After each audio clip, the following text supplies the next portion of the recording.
జై శ్రీరామ్. అందరికీ నమస్కారం. వెల్కమ్ టు న్యూస్ అఖండ. నేను మీ కస్తూరి శ్రీధర్. మిత్రులారా, నిన్న జరిగినటువంటి T20 వరల్డ్ కప్ ఫైనల్లో భారత్ అద్భుతమైనటువంటి విజయాన్ని అయితే సాధించింది. మూడోసారి ప్రపంచ విజేతగా గెలిచి మన జాతీయ జెండాను రెపరెపలాడించింది. ఒకవైపున మన దేశ ప్రజలంతా కూడా సంతోషంగా పండగ చేసుకుంటా ఉంటే, మన శత్రు దేశమైనటువంటి పాకిస్తాన్కి మాత్రం ఈ గెలుపు అయితే అస్సలే నచ్చలా. ఎందుకు నచ్చుతుంది వాళ్ళక?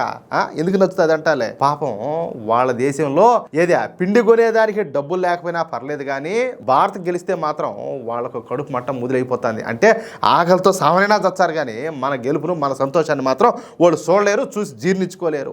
ఈసారి ఏడుపు ఏ రేంజ్లో ఉండదంటే, ఏకంగా ఫైనల్ మ్యాచ్ ఫిక్స్ అయిందని చెప్పేసి అబద్ధాలు ప్రచారం చేస్తారు. ఏంది మ్యాచ్ ఫిక్స్ అయిందంట? వీళ్ళ బతుకులు జడ, వీళ్ళ బతుకులు వీళ్ళు. అసలు వీళ్ళ ఏడుపు వెనక ఉన్నటువంటి అసలు సంగతి ఏంటో ఈ వీడియో ద్వారా చెప్పే ప్రయత్నం చేస్తా, ఓకేనా?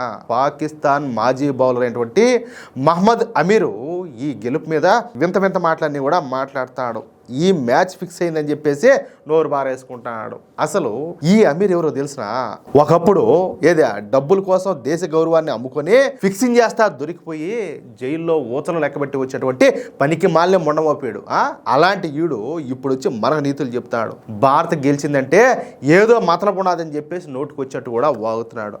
దీన్ని ఎట్ట చెప్పాలంటే, ఊళ్ళో కోళ్ళ దొంగతనం చేస్తా ఉంటారు చూడు, కోళ్ళ దొంగలో ఆ విధంగా కోళ్ళ దొంగతనం చేస్తా ఉంటే సావు దెబ్బలు తిని జైలుకు పోయి ఇచ్చినాడు. పక్కోడు కష్టపడి సంపాదించేటువంటి ఆస్తిని చూసి వీడు దొంగతనం చేసి సంపాదించాడని చెప్పేసి ప్రచారం చేసేట్టున్నది. వీళ్ళు చేసేది కాదు దొంగ వాళ్ళ వ్యాపారము. ఈ లఫుట్ ముండా కొడుకులు వీళ్ళు మనల్ని అంటారు. చెట్టునా చూడండి, అమెరికా లాంటి చిన్న టీం మీద కూడా ఆడలేక చేతులు ఎత్తేసిన వీళ్లకు మన బూమ్రా అలాగే హార్దిక్ పాండ్యాల టాలెంట్ చూస్తే ఫిక్సింగ్ లాగే కనపడుతుంది. మరి అంతేనా కాదా? వీళ్ళ ఏడుపుకి ఇంకొక కారణం కూడా ఉన్నది. అదేంటయ్యా అంటే, ఇప్పుడు ఐసీసీ చైర్మన్గా జైషా గారు ఉన్నారు. ఎవరు? మన అమిత్ షా గారు కుమారుడు. జైషా చైర్మన్ అయినారు కాబట్టే ఇండియా గెలిచిందంట.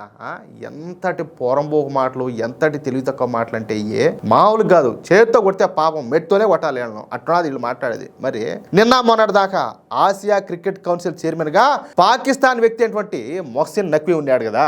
అప్పుడు భారత ఆసియా కప్ ఎట్ట గెలిచింది అంటాలి. మరి ఆ రోజుల్లో మరి మీరు ఎందుకు గెలిచినా ఏడ సంఖ నాకుతా ఉన్నారు? 2024 వరల్డ్ కప్ గెలిచినప్పుడు జైషా ఐసీసీ చైర్మన్ కాదు కదా, మరి అప్పుడు ఎట్ట గెలిచారు అంటాలే. వాడు ఎవడో మంగళవారం అన్నాడంట. అట్టగా వీళ్ళ దగ్గర టాలెంట్ లేక వీళ్ళ జట్టు సరిగ్గా ఆడక నిన్నంతా మన మీద నెట్టేయడం ఈ సిగ్గుమాలినటువంటి పాకిస్తాన్కు చెప్పాలంటే ఒక అలవాటుగా మారిపోయింది. వీళ్ళు మాత్రమే కాదు, ఇలాంటి మొండమోపులకు మన దేశంలో ఉంటా వీళ్ళకు వంతపాడే సన్నాసులు కూడా చాలా మంది తోడినారు. అహ్మదాబాద్లో మ్యాచ్ ఉంటే అక్కడ జైషా ఉంటాడు.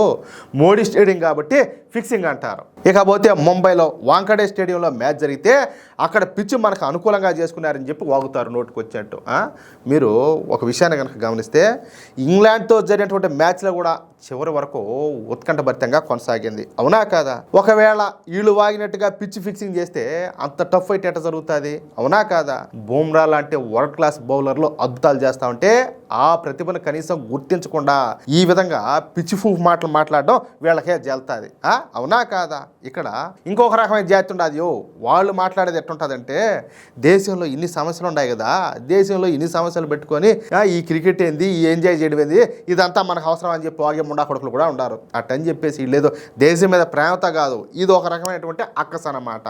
మన సైనికులు సరిహద్దుల్లో పోరాడతారు, మన రైతులు కష్టపడతారు. అవునా కదా?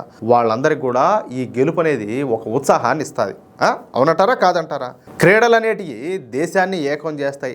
లక్ష్యసేన్ లాంటి వాళ్ళు బ్యాడ్మింటన్ ఫైనల్ వరకు వెళ్ళినా, మన క్రికెట్ టీము వరల్డ్ కప్ తెచ్చినా అది భారత్ సాధించినటువంటి విజయమే అవుతుంది. ఏ భారతీయుడైనా సరే ఎలాంటి షరతులు కూడా లేకుండా దీన్ని సంతోషంగా సెలబ్రేట్ చేసుకోవాలా. దేశం గర్వపడేటటువంటి క్షణం వచ్చినప్పుడు అందరం కలిసికట్టుగా ఉండాలా. మిత్రులారా, మన శత్రు దేశమైనటువంటి పాకిస్తాన్ ఏడుపులు చూశారు కదా, వాళ్ళ అసూయలు, వాళ్ళ కడుపు మాటలు, వాళ్ళు గూసేటటువంటి కారుకోతలు మన మన గెలుపుని ఎంత మాత్రం కూడా ఆపలేవు. వాళ్ళు ఎన్ని కుట్రలు చేసినా, ఎన్ని అబద్ధాలు ప్రచారం చేసినా కూడా గ్రౌండ్లో మన ఆటగాళ్ళ సత్తా ఏంటో ప్రపంచానికి తెలుసు. మనం చెప్పాల్సిన అవసరం లే, ప్రపంచం అంతా చూస్తుంది కదా. పాకిస్తాన్ క్రికెటర్లు చెప్పే కదా, ఈ పిచ్చి ఫూఫ్ మాటలన్నీ కూడా మాట్లాడతా వాళ్ళు చేసేటటువంటి ఈ ఆరోపణలన్నీ కూడా మానుకొని వాళ్ళ జట్టు మీద దృష్టి పెడితే అది వాళ్ళకే మంచిది. ఈ వీడియో కనుక మీకు నచ్చినట్లయితే వెంటనే లైక్ చేసి మీ మిత్రులకందరూ కూడా షేర్ చేయండి. పాకిస్తాన్ ఏడుపు మీద మీ అభిప్రాయం ఏంటో కింద కామెంట్ సెక్షన్లో తెలియజేయండి. దేశభక్తిని చాటి చెప్పేటటువంటి ఇలాంటి మరిన్ని వీడియోల కోసం మన న్యూస్ అఖండ ఛానల్ను ఇప్పుడే తప్పనిసరిగా సబ్స్క్రైబ్ చేసుకోండి. జై శ్రీరామ్, జై హింద్, భారత్ మాతాకి జై.